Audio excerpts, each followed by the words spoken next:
Hey guys and gals, how are you? My Facebook friends and family. Sorry, I think I might be a minute late getting on here.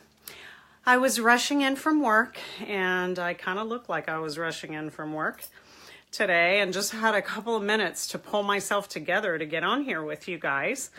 Kelly's still watching me. Okay, Kelly, I decided to keep my hair up because I don't want to mess with it. It drives me crazy sometimes, and I obsess with it while I'm talking to you guys, and I'm sure it drives you crazy too. So I hope some of you caught my little mini live that I did on Tuesday. It was a couple of minutes. Mary! Makes my little heart warm up when I see you, girl. Then I know I can get going. It's like Mary jump starts me, Kelly and Mary.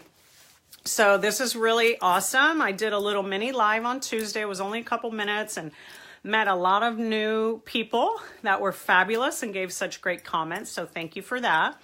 And cool. We talked about when no means no. And I thought we can kind of keep going with that. It was a really good subject, and you sent me such great comments, and we had a really engaging conversation. So I hope to keep that going. And I'm still getting used to my little library room here. Kind of like it. Kind of, what do you think? It's okay. It's good. All right. So let's keep talking. So I'm Gina Tabrizy. If you're just jumping on here, or my face is just popping up on your screen somewhere out there in the world. And I'm a licensed marriage and family therapist, and I do this as a public service only. I am not acting as your therapist. Hi, Tracy Adams. I am acting as a guide, as a mentor, and as a motivational speaker, as kind of a teacher. And I'm happy to answer questions. If you send anything here, I do read it. I do read it, and it is live, and it won't be edited. So if you don't want me reading your stuff, don't send it. You can send me messages on Messenger. I will not have private counseling with anyone or coaching. Hi, Ray Ellen. I'm glad you're watching. I will not become your therapist, and I will not become your girlfriend. Got a few proposals last time. Thank you so much. I am happily married for a really long time and 2 beautiful children. And I'm good where I'm at. So I want you to be good where you're at and find what you really want and need and are looking for. So my little mini live on Tuesday was on when no means no. And this topic tonight is going to be on how to have healthy boundaries. And dear God, it's something we all need to learn. Hi, Roseanne. How are you? Good to see you again.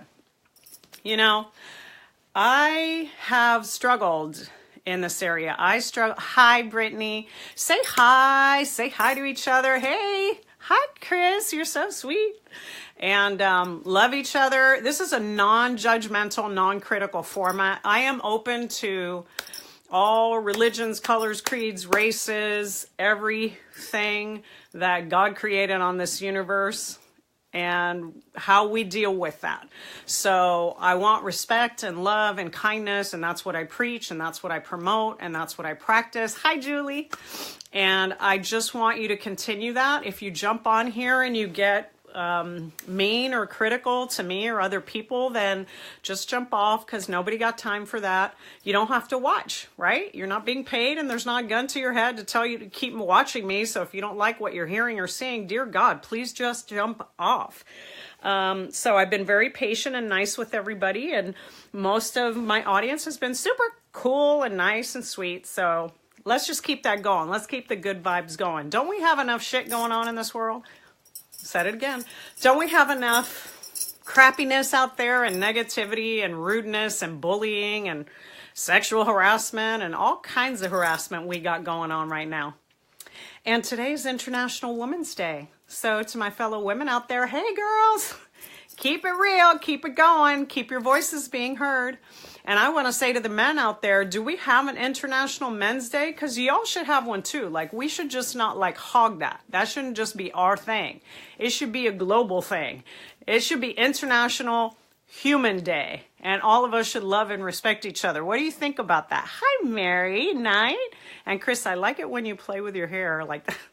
Dude, it's OCD. I get obsessive and I start playing with my hair, but okay. Gotcha.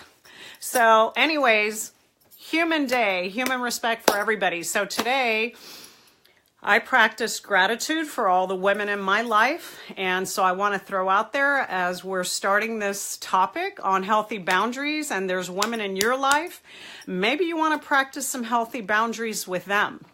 Maybe you want to see them for the people that they are and for what they bring into your life and what they give you versus what you think they take away from you. I don't know. It's a thought. I'm going to say hi to some more peeps. Mimi, hi, and Angel. 20. Oh, hey, I'm so glad, Angel, you like listening and you're 28. That's awesome. And Terry. Hi, Terry. And Ellen McBride. Hello. And Tim. Hey, Gina, you rock. Love the show. Hey, thank you, Tim. Yeah, I think you rock. And Chris. Oh, my gosh. Hey, everybody. How you doing? I do the same thing with the hair. I know, right? It's annoying. So I'm over it. Thank you for wishing us a happy Women's Day today, y'all. Happy Women's Day, women. And I hope we have a Men's Day that we can say Happy Men's Day to next time I'm on here too. Because come on, that's a little prejudicial, just a little bit. I'm just saying. So we are talking about healthy boundaries. I want to hear from you when you have experienced pain or hurt or suffering or anger because people have violated your boundaries, because people have accused you of violating their boundaries, when you felt you had healthy boundaries and people didn't love and respect them, or they crossed them in some way, and no means no, right? So that's what I started talking about on Tuesday, so I want to hear all about it. Angel, I have issues with allowing their mood to affect mine. They don't know it does, but it totally does.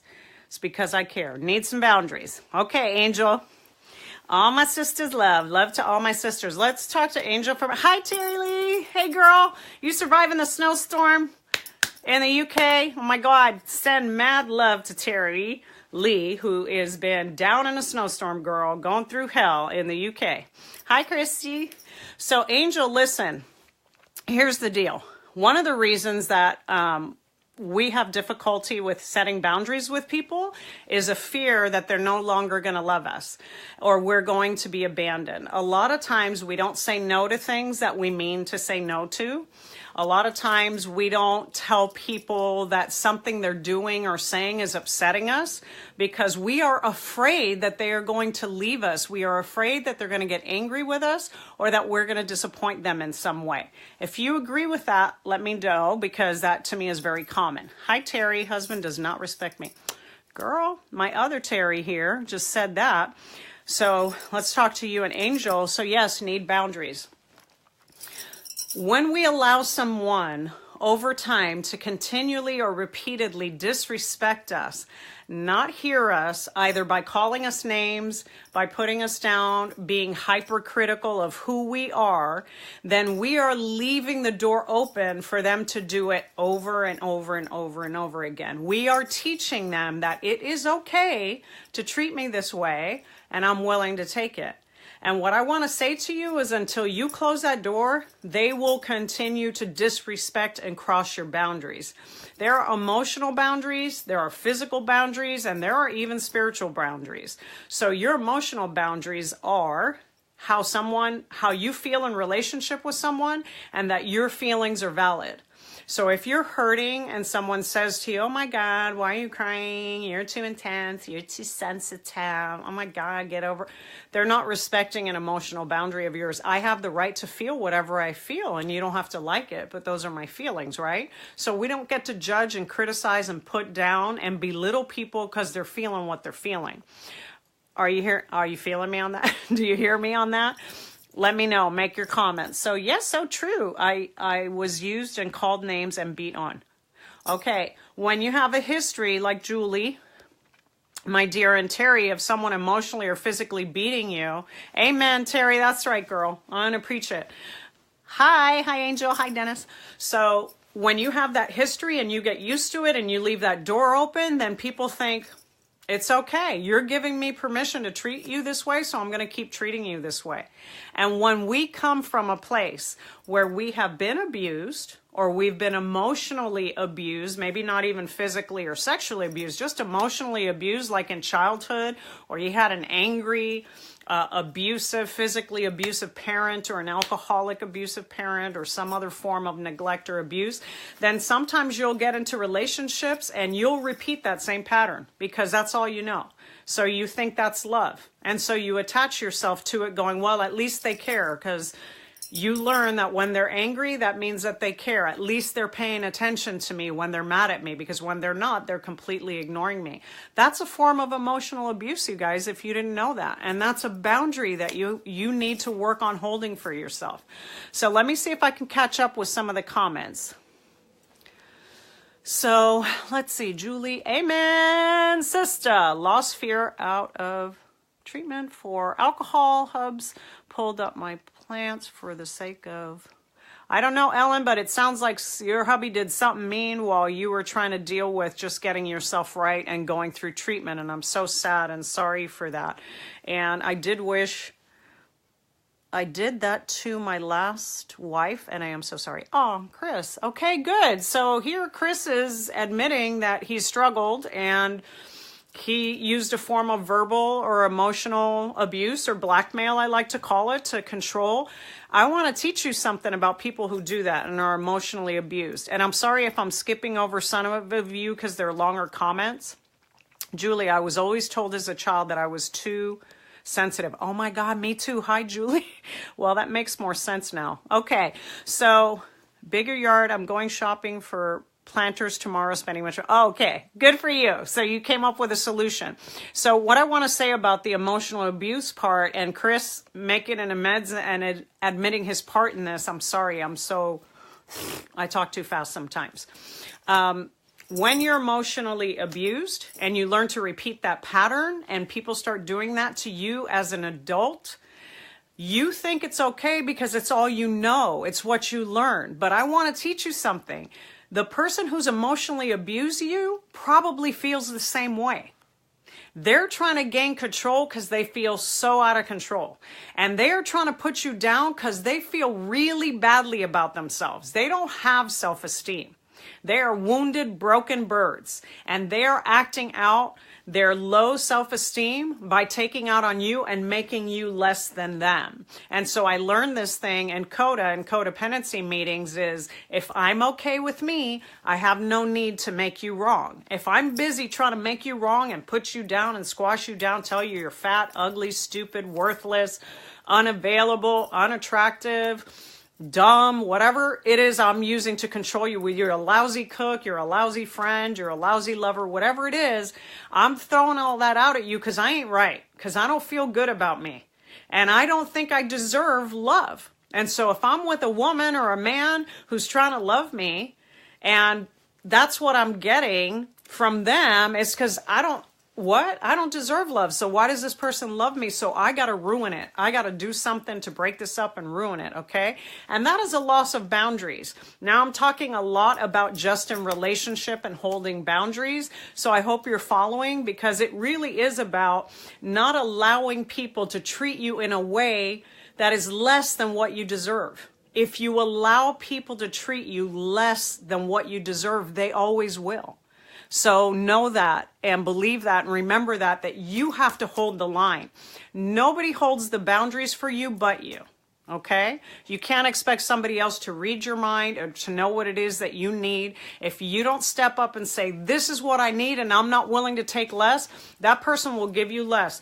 Because we all like the law of least effort. We like to do less. If we can get away with it. It's kind of human nature. So unless you have like an overachiever person in your life, then that's what you're looking at. And if you have kids, you're probably seeing it in your kids. They are the epitome of the law of least effort. I'm going to keep reading here. Angel, they don't even know they do it. It is like their emotions affect mine when they hurt. I do, but things have gotten so worse and I need to learn that it can affect me. Even though I care, it's making me sick. Okay, listen, One of the ways we make ourselves sick is by believing that what other people say and feel about us is actually our truth. Nobody knows us better than us, and nobody knows what our truth is. When other people are putting you down, or other people are telling you that you're unworthy or undeserving, or other people are hurting your feelings, you need to take inventory. Have I outgrown this relationship? Because a healthy boundary is, and I've said this to you guys 100 times, and I now have it as one of the posters on my page, don't stay where you're not wanted. Don't stay and be treated poorly when you know how bad it makes you feel and that it's not changing. That is a lack of a boundary. I don't care if it's work or a partner or a parent or an in-law or a brother or a sister. Especially family members, because family members get away with murder because we tell ourselves, they're our family, don't you know? And family is forever, and family is blood, so we should stick with them no matter how badly they treat us. And most of us have tolerated, not all of us, but a lot of us have tolerated all kinds of abuse at the hands of our family because, don't you know, they're our family, so we have to justify. No. No one has the right to abuse you. That's a boundary, verbally, physically, spiritually, or sexually. And when they do that, what they are saying to you is, I don't have the ability to love. I'm incapable of loving. I am capable of harming you. I am capable of causing harm and doing damage. That's what I'm proving by being an abusive person. But I don't have the ability to love you. So you're barking up the wrong tree trying to get love from a person who's incapable. So comment on that and let me breathe because I'm talking too fast. Praying, church, and reading my Bible has made me a stronger woman. Good job. Always look for resources when you're feeling diminished or people are, I know I get really preachy, Terry. Kim, how old are you? I'm 54, Kim. Thanks for asking. Tell me why you're curious, but I'm not afraid of it. Thank you. I'm 54 and going to be 55 this year. Amen. Thank you. I don't want to be a broken bird. No, Chris, don't be a broken bird. Make an amends. Look, someone hurt you, Chris, and that's why you acted the way you did. And I hate to say it, but the first role modeling that we get around love is from our parents. So if you watched your parents be abusive to each other, you had a controlling, bitchy, never satisfied mother who criticized and put down your father, then you probably got in relationships with women who control the heck out of you. And if you were a woman who watched your dad abuse your mom, then you probably have had repeated relationships where men have abused you. Now, what if you get into those relationships and you didn't see that with your parents? I don't want you to think, oh my God, I'm crazy or what's wrong with me. I didn't see that. But what I did see was a lot of discussion or arguing or tension, or what I did see was a lot of confusion. Like my parents are not on the same page most of the time. And what I did see was that my mother was very submissive. So even though it wasn't abusive, the message I got was that this dad or the man is in control and the woman has to just follow. Even if she disagrees, she acquiesces or she hands over her power to him.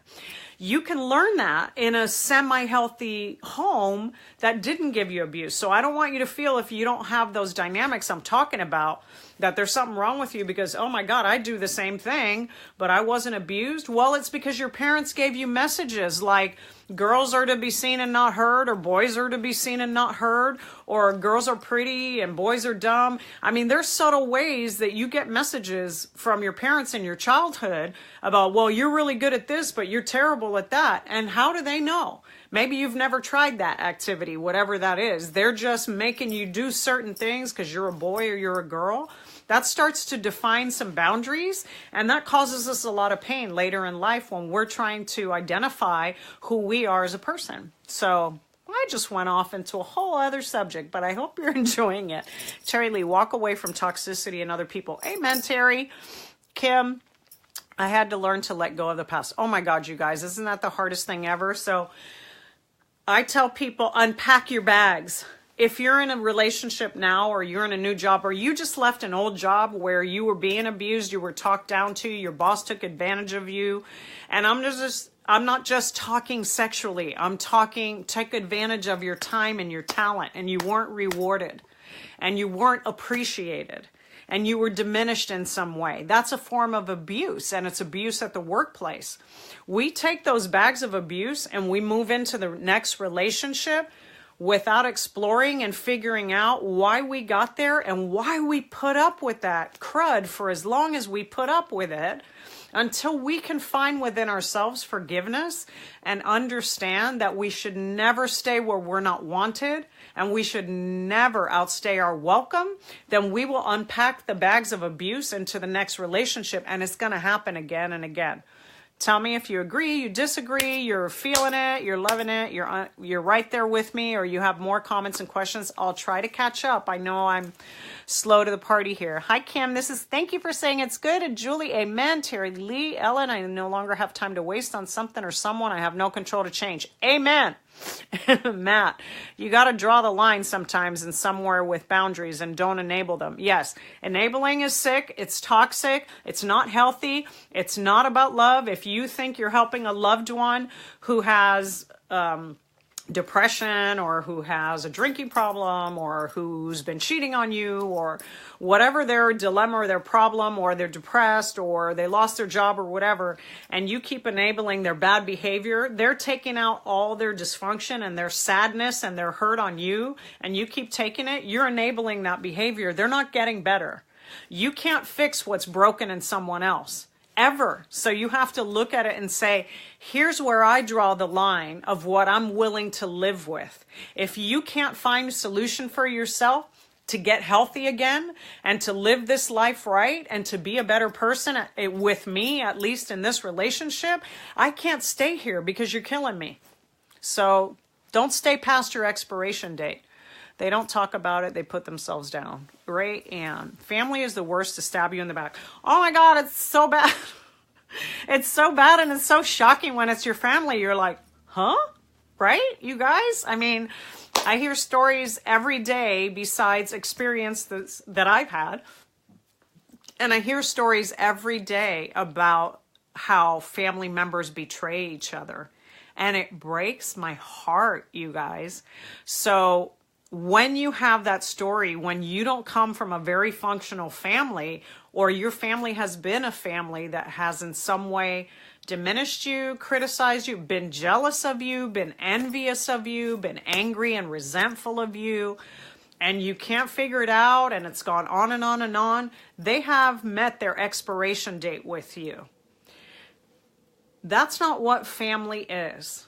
So don't give the honor and the respect to people that call themselves your family, who treat you less than people on the street that barely know you, your Uber driver, or your co-worker, or your teacher, or your boss, or your friend treats you 25 times better than that family. Then you're now looking at a new picture of family. The people who show you unconditional love, no matter who you are, no matter what you do, no matter what happens in your life, whatever sorrows or struggles befall you, that's your family. And in recovery and in program, they call it a family of choice. And I love that. It is a family of choice. You can choose your family. If your family doesn't fill your heart and support you unconditionally with everything that they have, and you keep giving them everything that you have, they don't deserve you. So, that's just my opinion. I care so much for them, it affects me, and they have gotten worse mentally, and it makes me sick. When people are abusive and they just take it to that new level, yeah, it is sickening. Angel. So, Roseanne, when we begin to love ourselves, no one will be allowed to hurt us. Amen to that. Learned after many years of therapy in a relationship is not 50-50. It should be 100-100. Good job, girl. I like that. It should be 100-100. Matt, I couldn't take it anymore. Was tired of the drinking. You know what? It's exhausting. It's exhausting to be in relationship with someone who's drowning in a drug or alcohol. It really is. And God bless them. You can pray for them. You can wish for them. You can hope for them. You can drive them to treatment until their willingness is there and they want it and they change and they do the work. Nothing changes and you just drown right there with them. So that's fact. Julie, family is the worst. Oh my God, you guys, yes. Well, at least I'm not alone.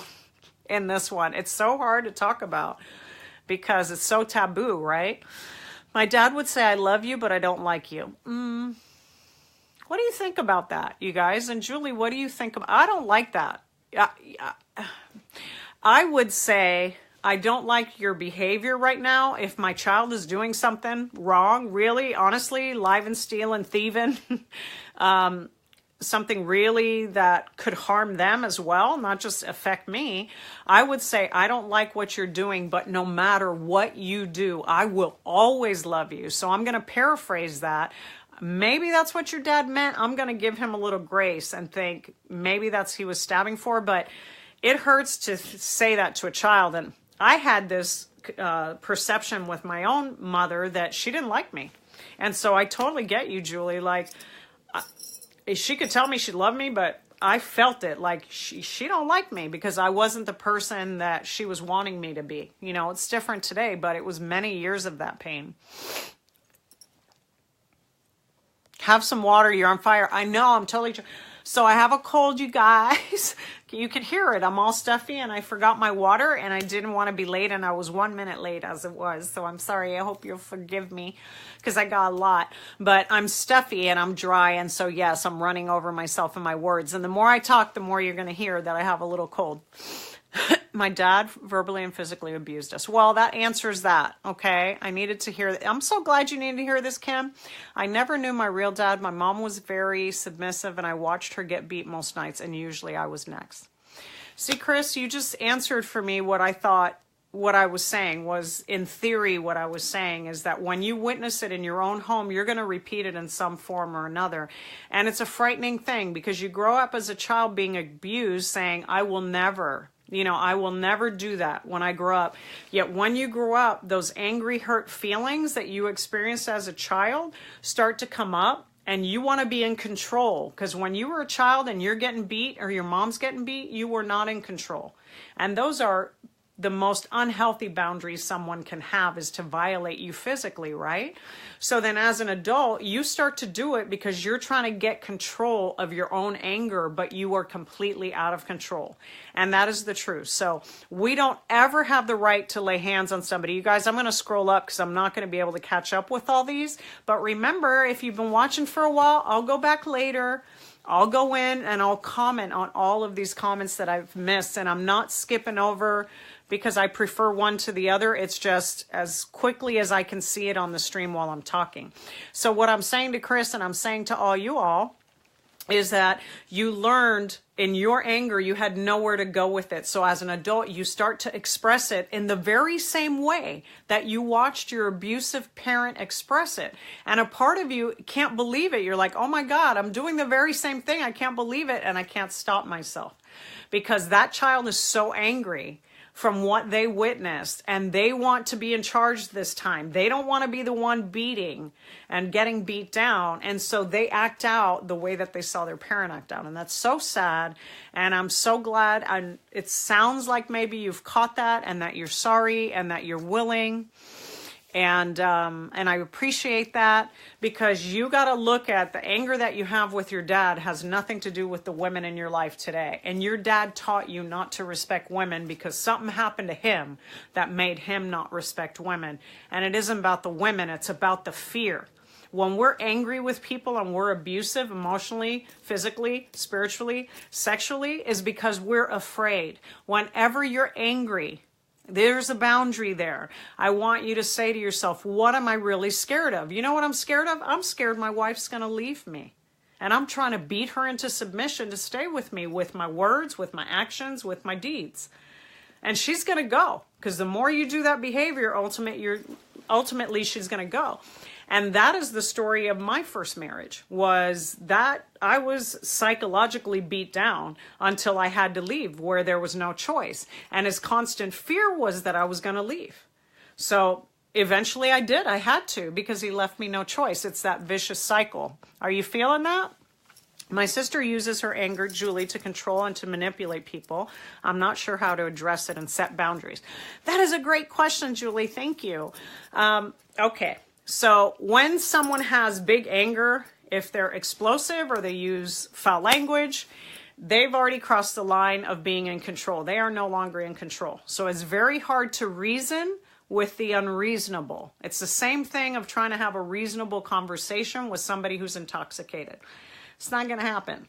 So you can wait and pause for a minute and say, I'm not willing to hear you when you're in this state of mind. If you're willing to calm down and talk, I'd be happy to talk. And if that person doesn't say, I'm going to remove myself from the situation, I'm going to walk away, or I'm leaving because I'm not willing to tolerate this. This isn't healthy for me.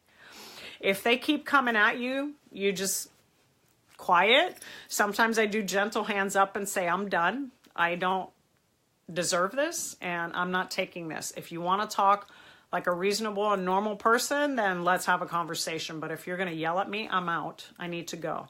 And you can just get up and leave. And truly, that is a boundary. Getting up and leaving a situation where someone's being verbally abusive is a very healthy boundary. The minute someone starts coming at you and talking down to you like, oh, you think you're so smart, or what do you think this is? I mean, you don't know. What do you know? You don't know anything. You're so stupid, or I hate when you act like that, or whatever the words are that you guys hear on a daily basis that makes you feel less than. The minute those words start coming out, you got to stop that train. Stop that train and get off. Pull the handle on the subway train. Let the bells ring and get off. Exit that vehicle and say, I don't do this. I am not going to tolerate being talked to in this manner, and I'm leaving right now. So if you can calm down and at a later point we can talk about it, then we will. But if you sit around and take people's abuse, then they're going to hand it out because they're real good at it. Okay? You all feeling me? You're following me? Thumbs up. Let me know you're still there. You're in deep thought and processing everything that I said. I'm going to try to catch up on some of these comments and stay with you a few minutes longer. Gina, you're helping so many people. Hey, thanks, Tim. Angel, that's what I needed to hear. Well, you're welcome, Angel. I'm so glad I'm answering you. I took my courage back. Ellen, hey, you go, girl. I am so proud of you guys for listening and taking it in and taking the advice and standing up for yourselves and learning, making amends. That's a beautiful thing. And this is awesome. What if it's your 18-year-old son? Oh, Lord, Christy, that is the worst. So I have a husband that's so sick, but manipulating me. Oh my God, you guys. I wish I could answer all of these. I'll try to do that. I'll try to put it all together. So Christy, when it's your 18-year-old son, that's the worst. I just had a conversation recently with a good friend of mine who may have a similar situation. And what I said is you start upping the ante of your boundary. Your boundary starts with, if you are going to continue to speak like this, then you cannot live in my home. Now, that is the scariest thing for a parent to say.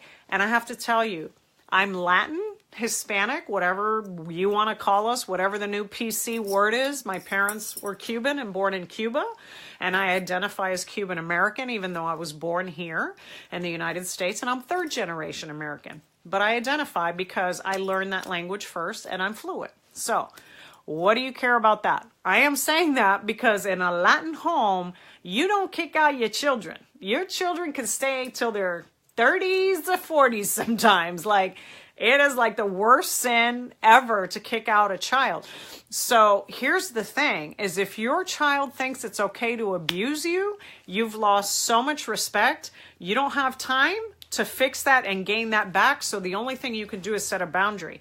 If you are financially supporting them, then you say, as long as you're living in my home, you'll treat me with respect. And if you can't do that, you need to find somewhere else to live. And it starts with, I'm taking your phone, I'm taking your car, I'm taking your debit card if you're supporting them that way, and say you can now start being self-sufficient by your own contributions.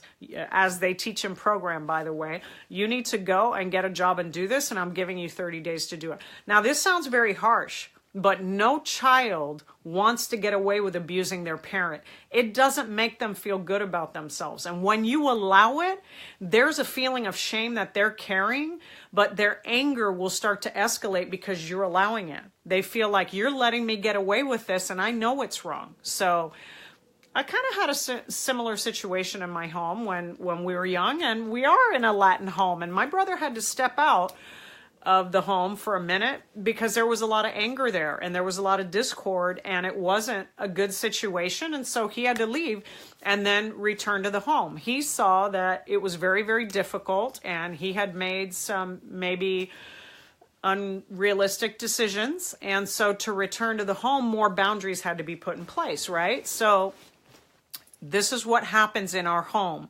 And one thing that I teach all of my staff that works with me and anybody that is my intern or works with me or I'm mentoring, I say, and I learned this from my friend Freddie Petrocelli, we don't do this here. And it's like a paraphrase that you say all the time. When someone is acting out of disregard for you and disrespect, you say, we don't do that here.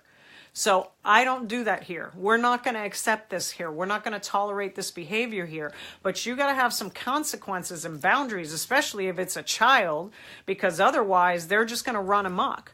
And it's a scary thing to put that limit in front of a child, but you have every right to do it. Because unless you abused your child growing up their whole life, that's the only reason that it would be okay for them to abuse you back, because that's what you taught them. But if that's not what you did, you haven't earned that, you haven't deserved that, you brought them into the world, you cared for them, then you don't deserve to be abused by them. I don't care how old they are or young they are. I have a husband that's so sick and manipulates me. Kids hurt worse sometimes. Don't they though? Oh, the things that they can say to you, it's like, take a knife and cut my heart open. Ugh. Hi, Lynn. I'm glad you jumped on. Sorry if I missed you if you've been talking, but isn't marriage forever? Well, Mary Beth, boy, yeah, that is the plan, isn't it? But sometimes we choose the wrong person to marry, and that's on us. Out of our desperation and our need to be loved and our need to be taken care of by somebody else, when our self-esteem is not intact and we don't love ourselves enough, and we run off and marry a person, maybe the first person that asks us, without knowing if that's a person that meets our needs, that respects and loves us till death do us part, is always going to be kind and loving and respectful and work with you and compromise with you and have your back, and you marry someone who then turns into a cheat or an abuser or a manipulator or abandons you or ignores you or neglects you in some form, I don't think anybody on this planet, the universe or God, would support that in any way. To want to see you in a relationship where you were being treated less than loving, less than kind, less than regarded, less than respected, because that's not what marriage is supposed to be about. That's no different than being in a hostage situation.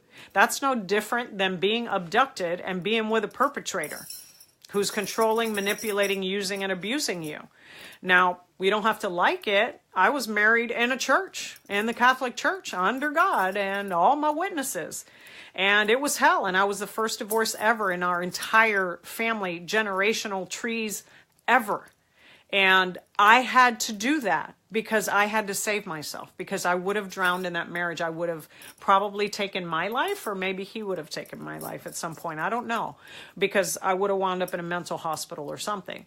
So that's what abuse will do to a human being who's otherwise a great, kind, whatever, normal human being, is destroy them. So I'm saying to you that pain and suffering and abuse is not forever. Marriage is intended to be a bond that we enter into with the commitment for life, for better or for worse, in sickness and in health. But it does not say for abuse and intolerance and tolerance of your abusive relationships. It doesn't say that.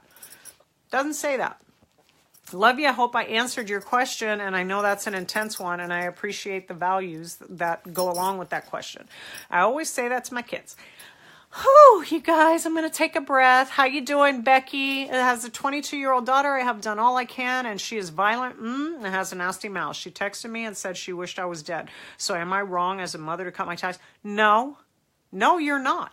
Until she comes to her senses, no, you're not. That's an abusive, out of control mind, and maybe a mental health disorder is operating there too. Maybe she's gone off the rails, or maybe she's under the influence of drugs and alcohol, and that's not your daughter. Your daughter's been abducted by either whatever her mental health issue is, or her mindset, or drugs and alcohol, but no, You have to save yourself, because if you drown with her, then you're both dead. And that is the cruelest thing anybody could ever say to you. So no, you're not unhappy. That's totally okay. I'm with you, Becky. Say hi to Nick. Hey, Nick, it's your birthday. Hi. Nick Goss, it's happy birthday. Kelly wants me to say happy birthday to you. Mary Beth, you getting messages on that end? Somewhat. Am I catching up with you? I caught up with you now. I'm sorry. It's very hard. I've got like 100 coming in fast. I try to get them. I will go at the end of the live, which I'm going to be ending in a minute here, because I really am losing my voice now. Thank you for saying that I'm awesome. Thank you for blessing me and giving me the blessing of God. I have a good home now. Hubby manipulates me. Mary Beth, manipulation is an unhealthy boundary, and you have every right to stop that. You have every right to say, if I'm your wife, we're married, we entered into agreement of love, respect, and kindness, and you're breaking that agreement with me, and I'm not okay with it. I would go seek counseling. Thank you for saying every fiber of me is beautiful. Who else agrees with me? Terry, you're a doll. Send some love to Terry, my friend. Suzanne here listening. Hi, Suzanne. Thank you. I'm sending you a hug back. Thank you, Chris. I'm so glad you took my advice. And Mary, thank you for listening. I'm sorry I got so late to talking to you. Everyone else on here, I see Isabel here and someone saying, hi there, Green Eyes. Okay, thank you. I am going to read these. I have to get off because I can see that I'm not going to be able to talk much longer. My stuffiness is getting out of control. So if I didn't answer you, I will come on here and I'll go in through Messenger and through Facebook, and one by one I'll answer your questions. I am on every Thursday night. It's Gina Tabrizy if you missed that on Ask Gina. I am a licensed marriage and family therapist. I've been doing this work for 32 years. Right here I'm just acting as a mentor, public speaker, and just hoping that the things I say to you help, and that if you need more help, that you'll go get help from a counselor like me or someone in your area, so that you can see that it's possible for you too. None of you should live in relationships that are unhealthy. None of you should tolerate your boundaries being violated, emotional, physical, spiritual. If you didn't hear anything else I said on this talk, can you hear that? Can you please hear that? And start by loving yourself enough to say no and set boundaries with people who abuse, manipulate, ridicule, minimize, diminish, or criticize you in any way. Love yourself enough to say, no, this isn't okay and this has to change. Do something to make that change. Either you threaten to leave, you threaten to set a boundary, you say we're going to counseling, or you say, I'm going to start packing if this doesn't change because I'm not willing to live like this the rest of my life, okay? That's the best I could give you in a nutshell. That's what we talked about tonight in our healthy boundaries. I love you all. This has been an amazing journey that I'm having with you guys. I'm so grateful for your support of me as we go through this, and I share my stories too, and my experience and my strength and my hope and my love for all of you, because I truly have unconditional love in my heart. And I found out the more you give it away, the more it grows. It doesn't shrink. It gets bigger. What an amazing thing. So I'll be here. I might go live tomorrow night. I'm speaking at a big church out here in California. It's called The Crossing Church. You can also look it up on their website, The Crossing. On Friday nights, they have a meeting called Lifelines. I'm going to probably go live. So if you guys want to watch, it's going to be a spiritual talk on step 3, came to believe a power greater than ourselves. Could restore us to sanity. And yeah, I think I'm going to do that tomorrow. And then I'll see you again maybe Tuesday morning. I usually do like a 5 to 15 minute mini talk now on Tuesday mornings at around 10:30 Pacific Standard Time. I'm in California, Orange County, California. And next Thursday. So every Thursday, 6 p.m., same time, same bat channel, as they used to say in Batman when I was a little girl. And I'll see you guys here with me again, and bless all of you, and many, many miracles and much healing and hope and change in your life. I'm sending that your way. All right. Have a great night, y'all.